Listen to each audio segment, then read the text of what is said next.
Vamos começar agora o capítulo 17 do livro Mecanismos da Mediunidade. Esse capítulo vai tratar de várias coisas, mas primeiro é preciso que nós entendamos uma coisa. Todo aquele que consegue se dissociar do seu material anímico, que consegue se afastar do seu material anímico, este é um médium, queira ele ou não.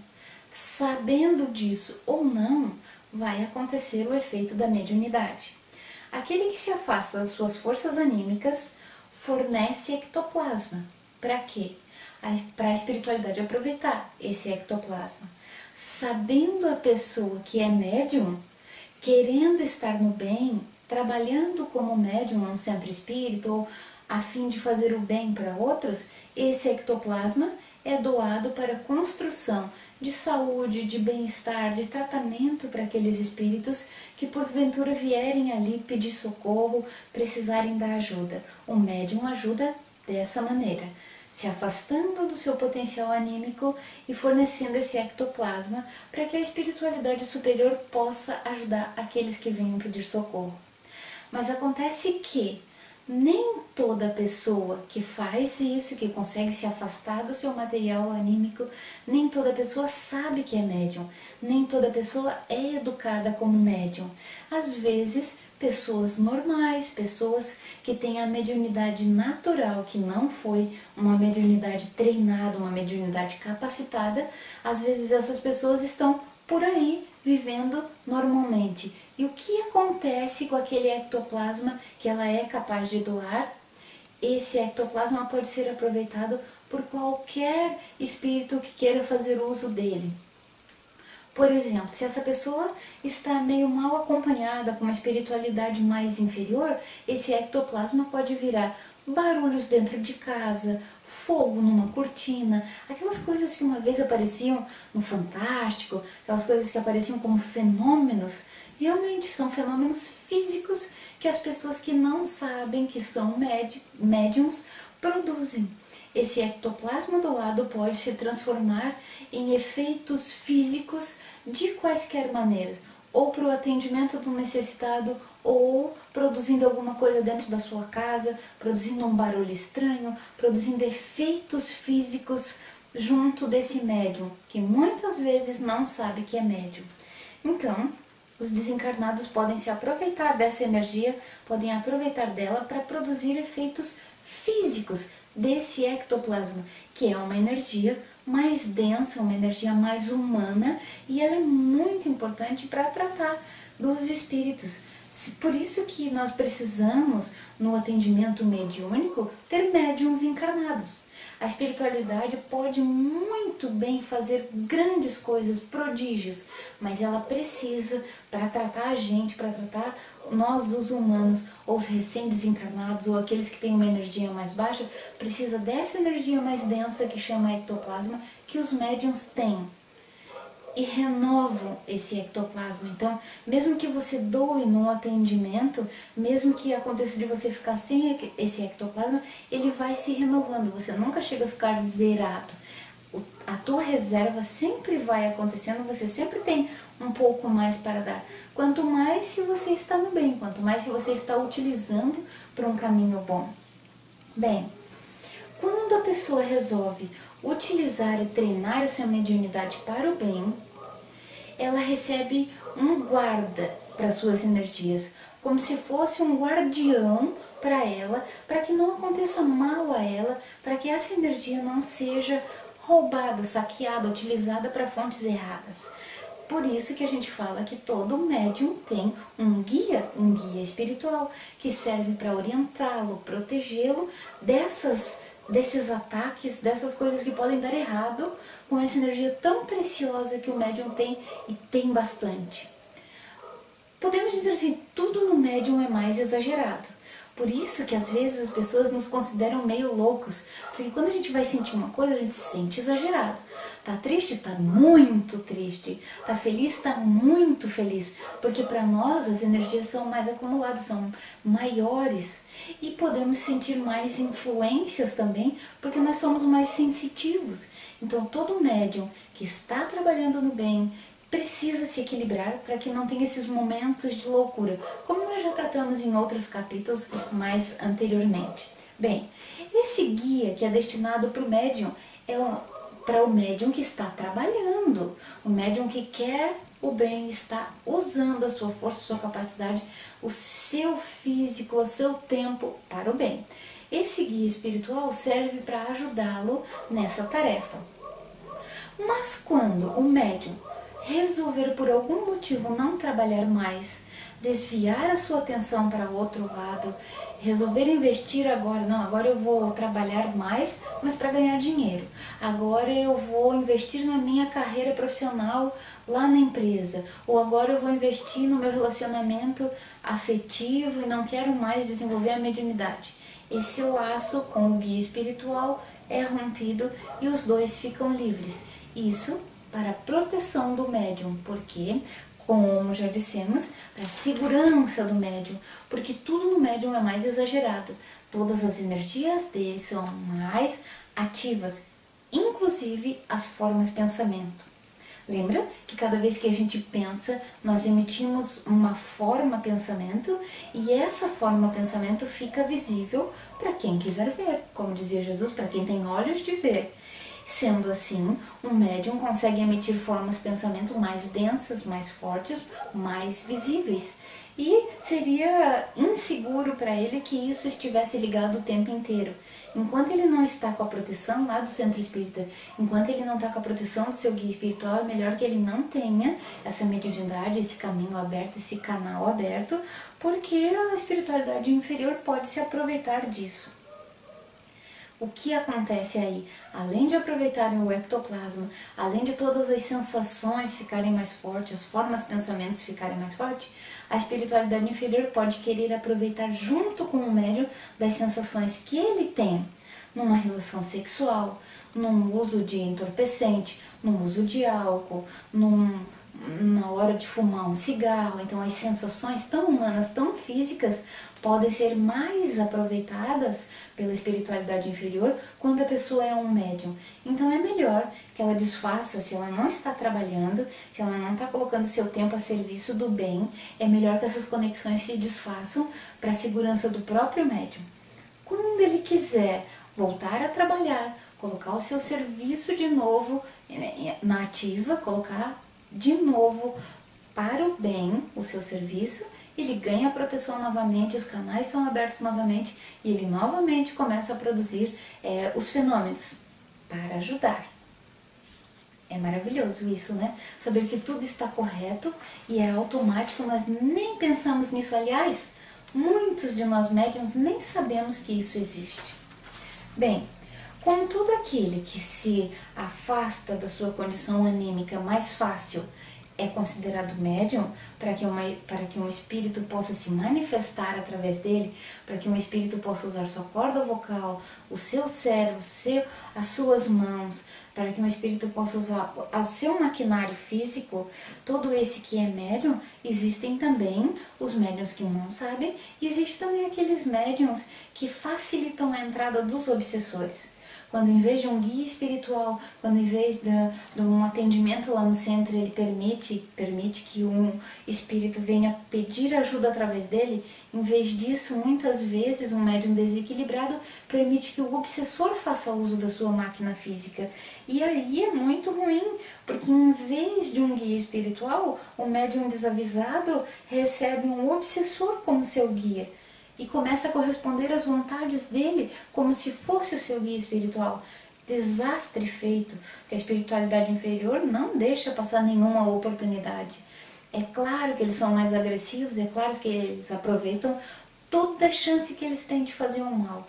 Por isso que nós precisamos estar sempre com os pensamentos equilibrados, sempre em oração. Orai e vigiai. Essa é a norma para qualquer médium que quer prestar um bom serviço.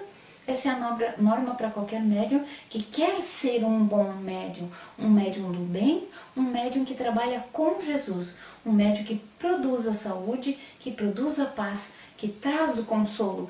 Esse é o objetivo do médium, manter-se equilibrado e se tornar uma ponte, uma comunicação mais limpa, mais clara, mais tranquila.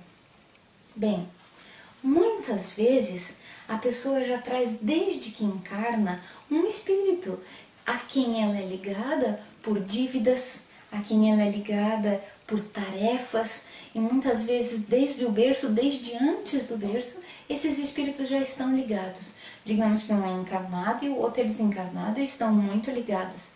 Tão ligados que assemelham-se ao hipnotizador e o hipnotizado.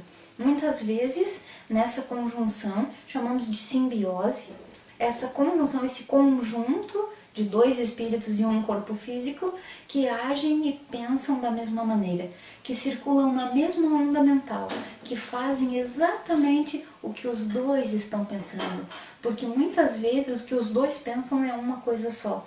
Isso também existe, também é um tipo de mediunidade que nós podemos chamar de mediunidade natural.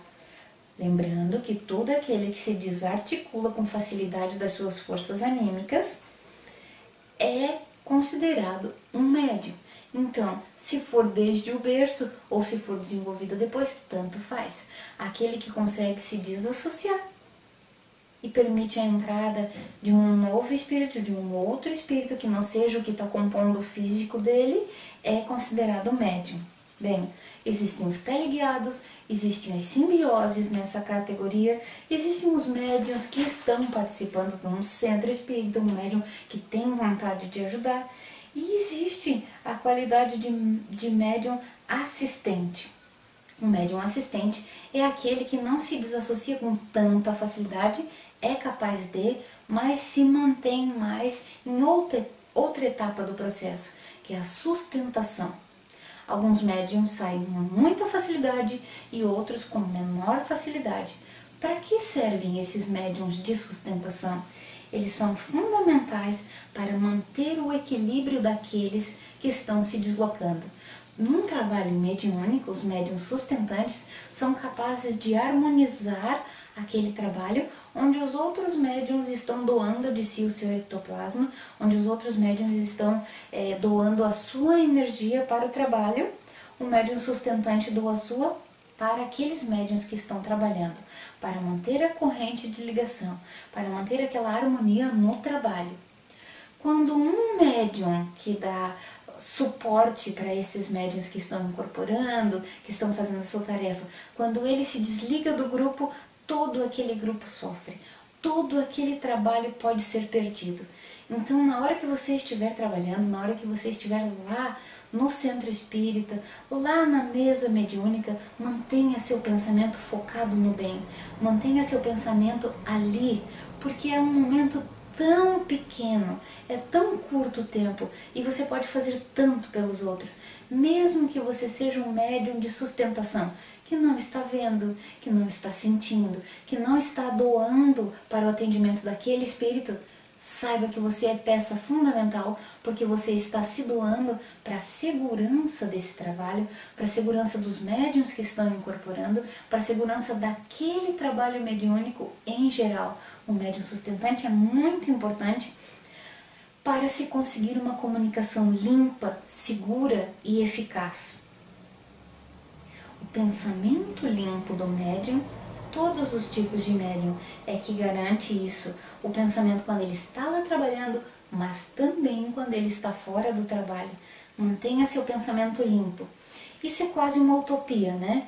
Com o estresse que a gente vive, que a gente quase esquece as leis morais, é bastante difícil, mas cada vez que você lembrar, limpe seu pensamento, mantenha-se com uma energia mais elevada, que o seu trabalho vai ficar cada vez melhor, seu trabalho vai ser cada vez mais utilizado pelo bem para fazer as tarefas mediúnicas que nós queremos fazer, que nós queremos estar no bem, mas às vezes não estamos conseguindo. Então equilibre seus pensamentos. Bem, existem agora duas leis que nós vamos estudar no mesmo capítulo, que são a lei do campo mental e a lei da responsabilidade. A lei do campo mental diz que a criatura consciente, seja onde for no universo, apenas assimilará as influências a que se afeiçoe. Olha bem, seja onde for no universo que a criatura estiver, vai assimilar somente as influências a que se afeiçoe. O que quer dizer? Que uma pessoa bem elevada pode entrar lá no meio do umbral, conviver por lá e voltar limpinha. Ela não se afeiçoou com nada por lá, voltou limpinha como foi, intacta. Mas pode também ser o contrário. Uma pessoa que somente numa conversa com alguém já fica encharcado de mal, já fica desequilibrado. Porque as energias daquilo que ela ouviu naquela conversa combinavam com as dela e ela se encharcou de mal. Percebem a diferença? É preciso que nós retiremos o mal de dentro de nós. Isso Joana de Ângeles já falava há muito tempo. O mal que te faz mal é o mal que está dentro de você. Se as energias que estão por fora não combinam com a tua, elas não ficam. Se as energias que estão por fora combinam muito bem com a tua, aí ela vai ficar. Então tenha dentro de você energias melhores. Cultive pensamentos melhores e energias melhores para que as energias de fora se afeiçoem com a tua e sejam boas, para que fique em você só o que é bom. A outra lei, que é a lei da responsabilidade, diz o seguinte: cada um é um mundo por si. Gira em torno dos próprios pensamentos. Respira nas ondas mentais e criativas que se desprendem dela mesma. É claro, uma é consequência da outra. Na realidade, a gente vive na nossa própria psicosfera. Nós produzimos, assim como nós produzimos o nosso cheiro, nós produzimos as nossas ondas mentais e produzimos a própria psicosfera que nós vivemos. Cada um gravita, fica oscilando no seu próprio objetivo, o que quer dizer que a lei da responsabilidade diz que cada um é o que é, cada um está aonde quer, cada um tem a companhia que quer, porque se você mudar suas ondas mentais, se você mudar os seus pensamentos, você muda o local para onde você vai, você muda o teu nível energético, você muda os teus amigos. Então, isso quer dizer que, por mais que o médium queira culpar um obsessor, uma entidade que se aproxima dela, que ele queira culpar das coisas erradas que acontecem na vida dele, ele quer culpar alguém, ele quer jogar essa culpa para a entidade, por mais que ele queira fazer isso, ele não vai conseguir, porque a entidade não produz nada no médium que não tenha dentro dele já previamente. Essa é a lei da responsabilidade. Só vai ter em você o que você mesmo já criou antes.